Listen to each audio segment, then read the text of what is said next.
All right, we are back from the 2025 Borealis Psychedelic Science Summit in Stockholm. My name is Yoshi, and I'm joined now by Dr. Jakub Gren, aka Kuba.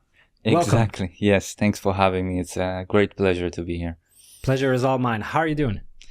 It's the second day of conference. It's much better because I slept much well than in the first day, and it started very well with the keynote speakers. So it's a great conference. I actually wish we have additional day of speakers.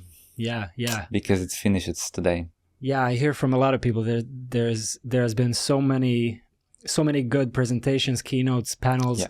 You don't even know where to go. Exactly. Wherever you choose to go, you miss something that's interesting. So that's the problem of conferences. Yeah, for sure. You flew in 2 days ago then?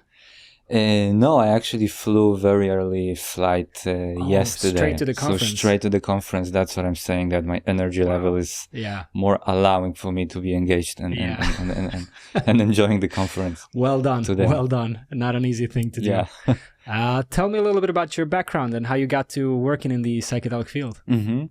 Sure. So my background is mainly in psychology.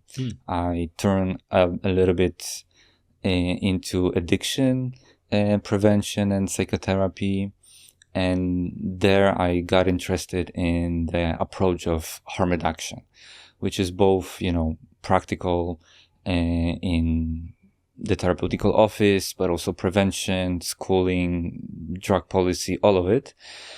And by being engaged in it, I also started to work at festivals and music clubs, and there for the first time I saw the difference and the difference in how people being on psychedelic drugs differ from people being under influence of basically anything else. Yeah, that really interested me. I knew about psychedelics before from the philosophical and spiritual literature before, but this was the first encounter with the experience, right? So to say, and it got me very interested. How would you describe them? How would you describe the difference? Where they were very sensitive, hyper alert, hyper aware, very confused, a bit like kids in a good way. Yeah, like kids in the adult body. Yeah. Sometimes extremely philosophical, very deep, like without any small talk. Right. You could feel like you are participating in something very deep, intimate, sometimes when you were just, giving some support or just holding space for a person being under the influence and going for a challenging psychedelic experience. Maybe I'll also add that it's really at the very beginning gave me an idea that perhaps psychedelic festivals are not the best settings. Yeah. Maybe for some are better, for some are worse, but I saw the ones who were going through a very challenging experiences, like asking me, for example, if war is what is happening now. And to me, it was like, yeah, when you actually hear the main stage, it can be felt as a war because of the very hard drum and bass. And, it made a lot of traumatic memories going to the surface for those people as well. But they were very different from the ones who were under the influence of alcohol, stimulants, or other substances that just basically made people like overheated, overstimulated, very tired, and so on and so on. It was much more physical. And with psychedelics, it was this additional dimension of this mental and inner, also sometimes spiritual experience was very present. Right. So that got you interested in these substances? I was already, I would say, very interested in the spirituality in general, I guess. Maybe not, I was not studying it, I was not doing research, but I was reading a lot about it. And this was like a very first encounter of real experience. Right.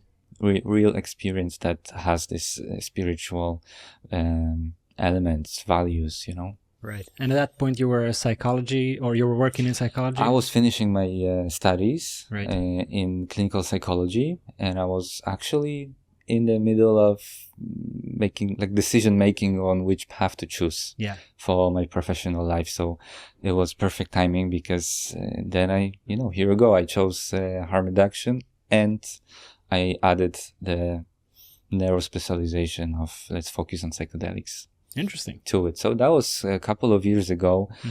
I pursued PhD in this subject. I finished it already, and now I am conducting a big nationally founded survey in Poland about psychedelic use and how all of the ways to minimize related risks and harms, psychedelic integration as well. So I'm really getting into the field also from the scientific corner. All right. Tell me a little bit about the survey. What are you looking at figuring out? We just finished collecting the data 2 weeks ago, so it's very fresh. I don't have results yet to share with you. But I'm quite enthusiastic about it. We collected more than 5,000 surveys. Some of it will clean out, but it seems the goal was to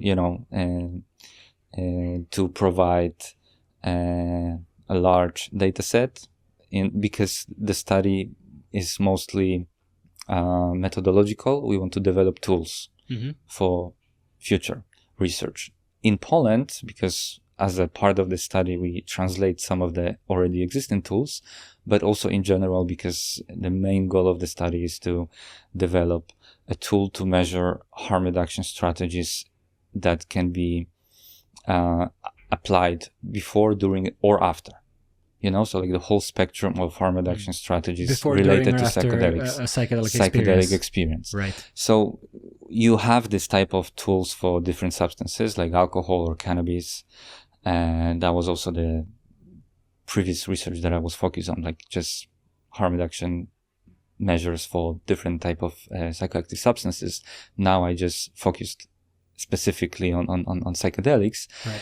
And in this psychedelic field, we have special names on these phases, because we don't say pre-dosing harm reduction strategies. We just say preparatory session, or preparation in general. And then we don't say after or post-dosing, we just say integration. So in that way, I expanded on my future research on, or my previous research on harm reduction strategies, in order to include also how to prepare or prevent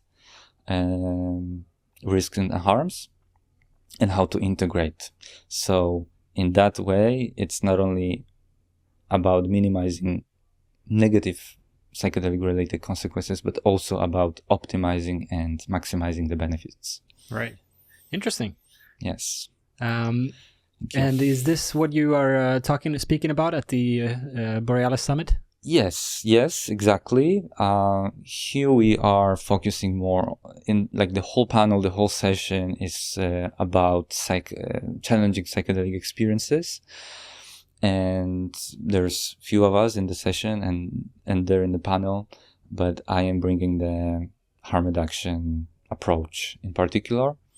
Although how the panel will go, I don't know yet. I'm excited because it's going to happen in a few hours from now that we record this podcast. And we will be spontaneous. I don't know what will be the questions from the audience and so on, but harm reduction and how to prevent and make sense of and deal with and make sense of challenging psychedelic experiences. That's the subject. Super interesting. What are some highlights in the psychedelic field in general that you're excited about today or moving forward? What do you see happening in the field? Well, that's an interesting question for me, especially after yesterday, because I got some fresh dose of, insights from different research. Because it seems that at the moment, most people more things concern me in the psychedelic field than excite me. I think that this maybe phase of excitement maybe diminished already, or it just changed a bit. And it's probably not specific to my attitudes towards psychedelics and the field of psychedelics, because I guess in general I have more concerns about the future of myself, of my country, of the human species, of the history of our world in general, than excitement. So that's what I'm saying. Maybe it's just temporary. I hope it's just a temporary stage. But going back to psychedelics themselves, we are in advanced stage of medicalization of psychedelics, meaning that it's hard to imagine that in the next few years we won't have approval for some of the first psychedelic assisted psychotherapies. It will probably start from US and spread to Europe and so on. But it's going to probably happen in the less exciting manner that we were hoping for, meaning that it will most probably follow the path of ketamine and esketamine treatment, which is very focused on this biomedical model without much attention to subjective experience and therefore to with the very minimal psychological support or psychotherapy support. So it was not as me and most of the others, I guess, were imagining that will happen. But at the same time, it doesn't stop me from my research and my practice, for example. It actually only encourages me to do more action in my path chosen already. Because it seems that we will most probably have even more need for harm reduction and even more need for psychedelic integration. If the providers, like healthcare providers, being able to conduct psychedelic therapies will not have a lot of will not provide a lot of psychological care, then most probably people will have to look for it on their own. And also there are concerns about scalability of post-approval psychedelic therapies, which will also end up in extension of sort of underground therapies, in my thinking, in my opinion, because if legalized psychedelic treatment will just not be very accessible, it will be basically very expensive, then it will probably make what I anticipate is that the current underground field will adapt, because for now it's mostly focused on more like ceremonial setting, but I think that it will expand more on the clinical-like setting, Yeah. Because there's a lot of people who don't want to have ceremonial type of psychedelic experience. They are just not this type of people that would be interested in it, but at the same time, they might not have access to legal psychedelic treatment. So they will probably just, there will be more need for that. So that's what I anticipated. So there are many concerns related to it and much more than before motivation on my side to deepen our knowledge on what works to prevent and mitigate psychedelic related harms, and what works to integrate psychedelic experiences, because that is what I see the most hope with, to be honest. It's interesting you mentioned this, because it's a recurring theme where there's excitement about the potential. All of these studies that show very, very promising potential for treating different conditions, and also not just treating conditions, but also bettering healthy people, let's say. All of these fantastic potentials.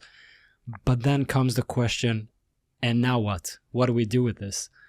And I feel like that's where a lot of the concerns come in. Like, okay, how can we integrate this? How do we make it accessible, not too expensive, because you need also the therapy sessions and all of that stuff. So it's a tricky concern, a tricky situation to figure out what to do with all of this important data that we are collecting now, to move it on to the next phase without ending up with something like in the 60s where it just goes way over its mark, and then we have another suppression and setback or something like that. Or that was a bit of an extreme, or we go an overly medicalized path, and it becomes inaccessible, and also probably not reaches the full potential of what these substances can do. Although, in what I said now, I had some narrow focus on medicalization, but at the same time, we know that churches or other organized groups that are approved for using psychedelics in the ceremonial settings, this type of concept of psychedelic use also spreads. It's also growing in many places, especially at both Americas, but not only. And probably we can say that the recreational field, like the festive field, is also keep on growing. So in general, the access and the interest, the access to and the interest of having a psychedelic experience, and then another one, and then another one. This is something that we observe is growing. And again, it goes back again, to harm reduction and psychedelic integration, because it's a question of a scale. Psychedelics, most of the psychedelics, when taken in the right context with some preparation and support alongside the experience, are quite safe. When we compare them to other psychoactive substances, we see that, and we can definitely say that they are quite safe substances. But there are always a minority. There are always couple of percent of people using psychedelics across different settings that have for which the ratio of benefits and harms are more on the side of harms. So if the interest of using psychedelics basically is growing, it also scales up. This couple of just this few percent is also growing. So you can of course look at this field as to any other field from different angles. This is just my angle. We need even more attention and competencies and resources to harm reduction and psychedelic integration. Right. I'm glad you, despite these concerns, that you're even more motivated to do your work, because you're absolutely correct that harm reduction and integration is going to be even more important with these potential pitfalls and concerns that exist out there. So I'm very happy speaking to you and so many people here at this conference that there's such a high motivation level to work on these things and help society move in a positive direction when it comes to these questions. Harm reduction is absolutely something that's going to increase in our need for it is going to increase rather than decrease. So where can people find and follow your work? So I'm based in Poland now, and I don't move. I do not plan to move So you can mostly find me on a couple of events that are ongoingly happen there, like conferences and workshops that I co-organize still on psychedelic harm reduction and integration in Poland. You can find me on my Instagram, on my website, which will probably be included to the description of this, but just jakubgren.com. You can find stuff that I'm doing. You can find my papers under my name, of course, that are focused on harm reduction related to psychoactive substances in general, and most recently a couple of papers on psychedelic integration. And from the study that I mentioned before, we will, for the next couple of years, probably produce more papers on harm reduction related to psychedelics. There is also one project that I am still initiating, let's say. I would not want to say too much about it because it's still at the very shaping stage. It's called Psychedelic Integration Project. Psychedelic integration. What is that? Like referring to the integration, but with the focus on out, not on in. I do think in my anticipations or visions about the future, I do think that the next stage and the biggest hope is, and also an antidote to medicalization related concerns, is that we will make sure we are not focusing only on individual benefits from psychedelics, be it health benefits or social or of course financial benefits, because in the end we are not a bunch of individuals, we are communities, always very connected in relations. Like relations are what define us, I believe. So I want to send this message through most probably at the beginning some academic papers, but then maybe something more as well. We will see. We will build a network, build a community, which will, just want to spread the message that we should also ask the question,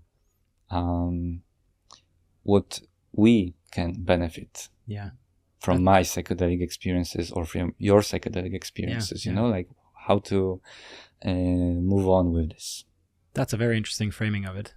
So Psychedelic Integration Project is something that you can find out there in the internet and sign if you want. Cool. The website you said was Kugren, so Kugren. Jakub. It's Jakub. It's the full name. Okay. It's my full name .com. Yeah. JakubGren.com. And Jakub Gren PhD on the Instagram. Fantastic. Thank you very much for sitting down and having a chat with me. Thanks for your questions and all of the work that you do. Much appreciated. And thanks to everyone who was tuning in. My name is Yoshi from the Borealis Psychedelic Science Summit. Catch you next time.